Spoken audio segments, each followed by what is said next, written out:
শনিবার রাতে রাজধানীর নয়াপল্টনে বিএনপির কেন্দ্রীয় কার্যালয়ের সামনের সড়কে ককটেল বিস্ফোরণ হয়। পরে এ ঘটনায় রাতে জরুরি সংবাদ সম্মেলন করেন দলটির জ্যেষ্ঠ যুগ্ম মহাসচিব রুহুল কবির রিজভী।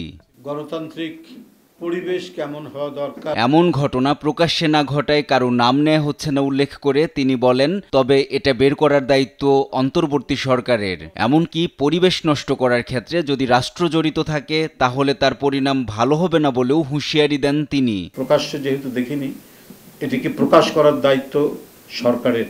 যদি কাউকে আশকারা দেওয়া হয় বা রাষ্ট্রের ভেতর থেকে যদি চক্র, নানাবিধ দুষ্ট চক্র যদি গণতন্ত্রের যে সম্ভাবনা, আমরা যে গণতন্ত্রের যে ভোরের প্রত্যাশা করছি যাতে বিনষ্ট না হয়, সেই দিকটি খেয়াল রাখার জন্য অন্তর্বর্তীকালীন সরকারকে অনুরোধ করব।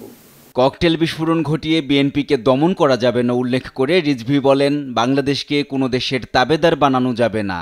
সকাল সন্ধ্যা গোয়েন্দা পুলিশ দাঁড়িয়ে থেকে এই কার্যালয়ে নেতাকর্মী ঢোকা এবং বেরোনোর পথে কতজনকে অন্যায়ভাবে অবৈধভাবে গ্রেফতার করা হয়েছে, তারপরেও যখন দমন করা যায়নি বিএনপিকে, তো সুতরাং এই বিএনপিকে 2-3টা বোমা মেরে দমন করতে পারবেন না। পরে ককটেল বিস্ফোরণের ঘটনায় বিএনপির সিনিয়র যুগ্ম মহাসচিব রুহুল কবির রিজভী সহ অন্যান্য নেতাকর্মীরা একটি বিক্ষোভ মিছিল বের করে।